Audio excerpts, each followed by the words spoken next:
Hello, future toppers. Let's make maths simple, intuitive, and fun together. So, we got wholesome new problem which says let y of x be the solution of differential equation this. So, we got this differential equation.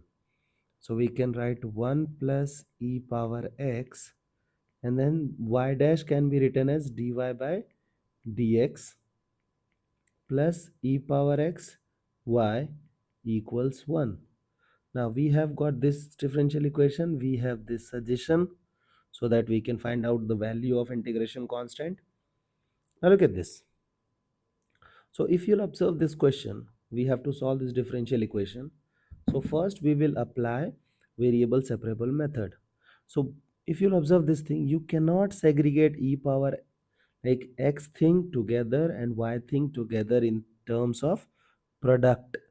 Okay, so we cannot do that variable separable easily. So what we will do, we will apply filter 1 uh, of variable separable method, means dy by dx equals to linear function.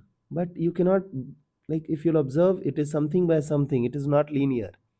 Okay, so one filter is failing. Second filter is dy by dx equals to linear by linear, again it is not applicable. Then third filter, dy by dx equals means x dx plus or minus y dy together, then only we can apply, but it is not visible, so we cannot apply a variable separable method over here. So we will think of the second idea, that is uh, linear differential equation. So how does linear differential equation look like? So it look like dy by dx plus y is equal to, and then we have p of x q of x. Okay, so look at this. If you'll observe here, you will get this situation. We have dy by dx. Wait, I'll show you. Dy by dx and then y. Okay, so we can segregate them. Now write down this thing in standard form. So dy by dx, let's divide both sides by 1 plus e power x. So we have e power x upon 1 plus e power x, and then y is equal to 1 by 1 plus e power x. Okay, so we got this thing done. Now let's simplify this question. So we know that we want to write e power integration p of x dx is equal to e power integration p of x d of x. Here we want to write y, here we will write qx whole integration. Now simplify things. So we have y times e power,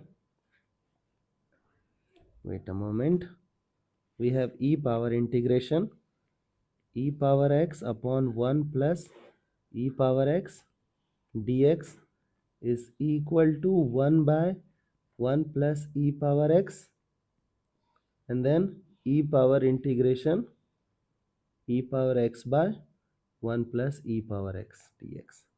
So first we have to integrate this part. Okay, so if you'll observe, you will take the denominator as z, you will get numerator as its dz component.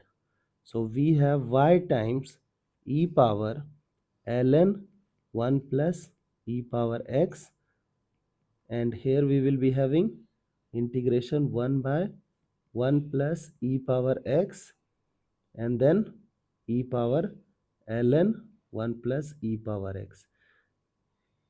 You remember this property where we have a power log b base a as b. Okay, so you know that ln is nothing but log base e. So can I write e power, sorry, we will be writing y times 1 plus e power x is equal to integration 1 plus e power x upon 1 plus e power x dx. Now you can play fruit ninja, this thing done. So we are left with y times 1 plus e power x, and then integration of 1 is x plus c. Okay, Now we have to find out this value of integration constant c. We did whole thing. Okay, so how we will get integration constant c? By using this 0 comma 2. So the function is satisfying 0 comma 2. So in place of x we will substitute 0, in place of y we will substitute 2.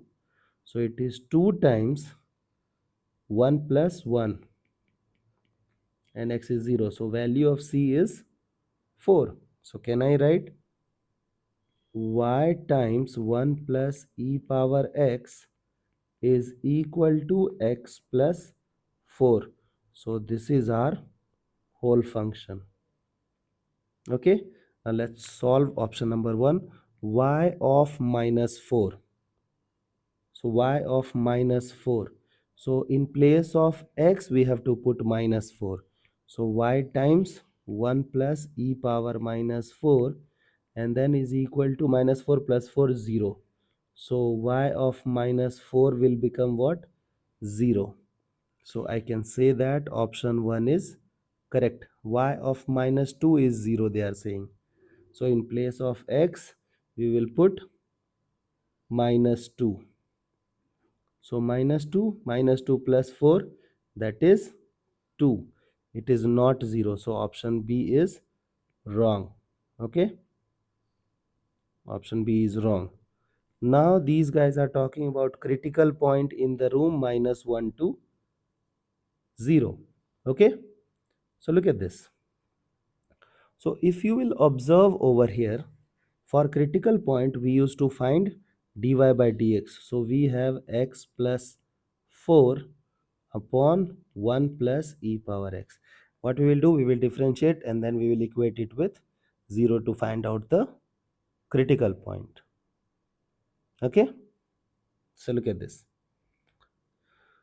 So dy by dx will be equal to, we will keep denominator as it is, we will differentiate numerator 1, minus we will keep numerator as it is, we will differentiate denominator, and then denominator का square 1 plus e power x का square. For critical point what we will do, we will equate it with 0. Okay, so denominator that side it is positive number, so it will become 0. Okay, means multiplied by 0. And then we have this situation, we have to simplify this. So let's handle this one. E power x minus x e power x plus, sorry, this thing will become 4 minus 4 e power x. It will be equal to 0. Now look at this. Can I take e power x common? So if we will take e power x common, we will be having 1 minus x and then minus of 4 is equal to 0. Look at this. So we got 1 my e power x and then 3 plus x. Okay, so if you'll observe, I will send this thing that side. So it is 1 is equal to e power x, x minus x plus 3 है ना. So if we will draw this situation, okay, like suppose that we have in which we are in which room, minus 1 to 0. So look at this, minus 1 to 0. If you'll observe, you will find that, like, wait, I'll show you some different idea for better understanding. Look at this thing was, it has to be 0 na, like we are not able to find out the value of x for which this thing will become 0. So I'll use this idea. Okay, 1 plus e power x ka square. You know that denominator can never be 0, so every responsibility is on the numerator because denominator is always positive. So suppose that I am taking x as minus 1. So what will happen, try to understand. We will have positive number or negative number or not. So 1 minus e power minus 1 will become 1 by e, and then it will become what? 3 minus 1, 2. So it will become 2 by e. You know that it is 2.71, approximately 2.71. Okay. So can I say that the number is slightly lesser than 1? Denominator is positive. So can I say that if we will put x as minus 1, we will have positive number. Okay. Now put 0. So if we will put 0, we will have 1 minus e power 0 is 1, and then 3. So look at this, it will become negative number. So it is negative number. Okay. So first extreme value is positive, second extreme value is negative. Then this means what? 100% it will intersect. Okay. 100% it will intersect x-axis. Means we will have at least one critical point. Therefore, option C becomes correct, option D is wrong. I hope the idea is clear. You guys can handle similar situations. So see you guys in next session of MathFlix.